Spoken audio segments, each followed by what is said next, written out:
It seems the Queen's chance to bring justice to the Crown Prince's death has slipped from her grasp.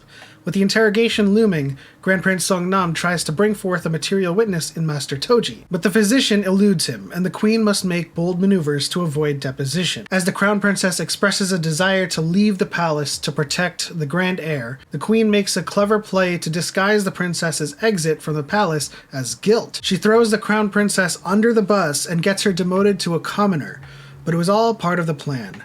Knowing that the court officials and the Dowager would move swiftly to eliminate them as commoners, the Queen secretly moves them into a safe house.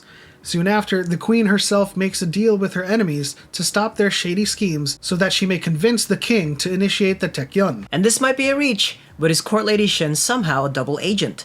First of all, she was brought in by the Queen Dowager, and it seems that her family is under her control as well. It's a little suspicious how she's so curious about every move the Queen needs to make. It might be something or nothing at all. And did you notice the cameo by the ninja assassin himself, Rain? So now, everything rests on the Taekyon and Songnam. The game has begun. All the princes are now competing to become the next crown prince. This means that all the political meandering comes to a halt, and the sabotage and foul play begins. Right off the bat, Prince Yosung is resorting to dangerous tactics, poisoning the horses and getting helpful information from the outside. At every turn, it seems Songnam is able to counter Yosung's plays by sheer wit, until his life is threatened. It turns out someone sent bandits to slow him down, but it's revealed that the Dowager had her own addendum: kill him. Luckily, he is saved by the palace guards, and the investigation to find out who was behind the hit leads the Queen straight to the Dowager, and their battle begins anew. What's up, Sunday fam? Welcome back to another video for Under the Queen's Umbrella, episode 7 and 8. And just right off the bat, I know that we mentioned earlier that Court Lady Shin might be a double agent. I have to kind of massage that a little. I don't think that's the case. I think she's being very, very genuine and authentic. You know, she's seen overhearing or eavesdropping the Dowager to report to the Queen. And although she's very curious about, you know, all of the Queen's moves, I think she's just genuinely concerned about all of the other moves people are making. And then she wants to know if the Queen is like taking this seriously or even like prepared. But it looks like the Queen is making some really, really clever plays. Yeah, she is absolutely brilliant. She's making these moves, countering all of the moves that the Chief State Counselor and the Queen Dowager are planning, and as well as Consort Huang. On top of all of that, she's doing her own investigation because the king is like, his hands are tied. In the previous episode, they made it seem that the Queen doesn't have that much power, but man, she does. And she has a lot of fortitude to go, you know, to pursue all of this stuff. And it shows in the scene with the king and the Queen where, you know, he's like, I have to postpone it. There's nothing I can do. There's a lot of things about the politics in this palace that is, you know, tying him down. And the Queen is like, you know what?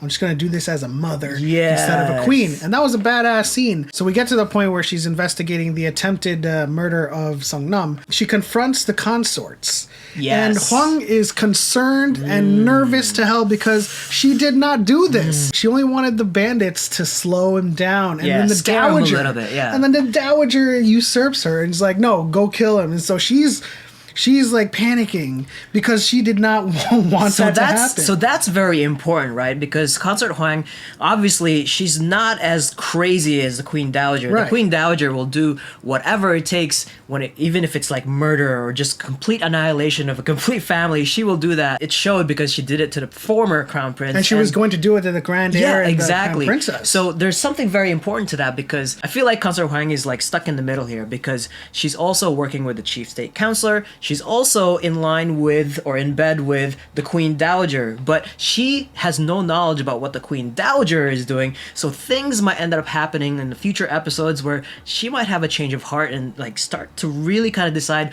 which side should she really be playing on. Yeah, I mean, she's got a lot of tallies on the bad side so far. She's got a tally for poisoning the Crown Prince. And now it comes down to Songnam. And so she's like, oh, let's take a step back so that Yosung can compete in this Taekyon and win fair and square, or at least what they consider fair and square. But then the Dowager is like, no, let's just go kill him. And so like she is super, super nervous because she doesn't want to play her hand so aggressively, but the Dowager is forcing it.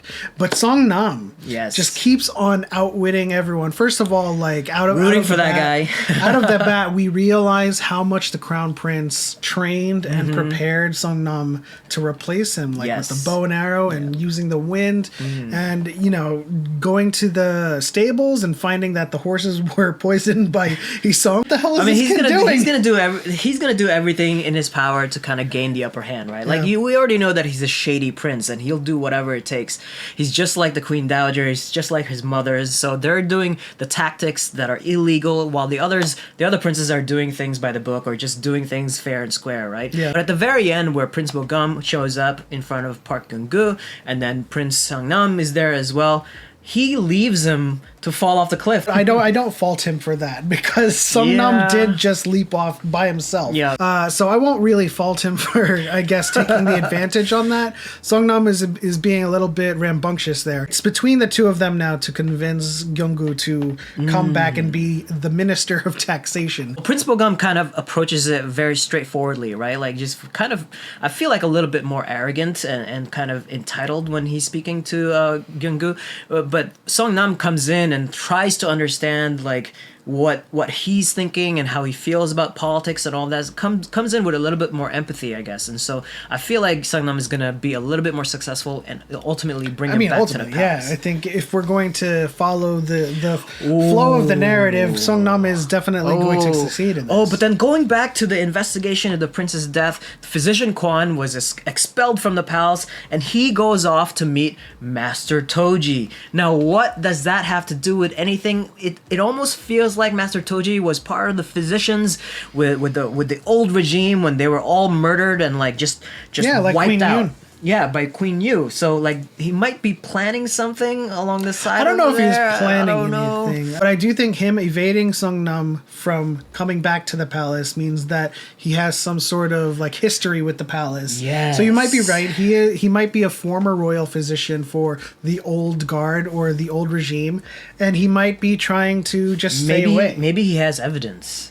Oh, that might even maybe be, he has evidence, but he just can't do it because he doesn't have enough power. As soon as he gets seen, the Queen Dowager is gonna Speaking of the Queen and the Queen Dowager, that face off at the end, oh my god, with the arrow, or like she puts the arrow down, or no, she gifts the portrait. The portrait gifts the Queen Dowager like a poison plant or something, whatever. And that whole scene just gave me goosebumps all over the place. The game is on. That'll do it for this video, guys. Leave your theories in the comment section below, and if you enjoyed this video, please leave a like and subscribe for more Asian entertainment and K-pop reactions.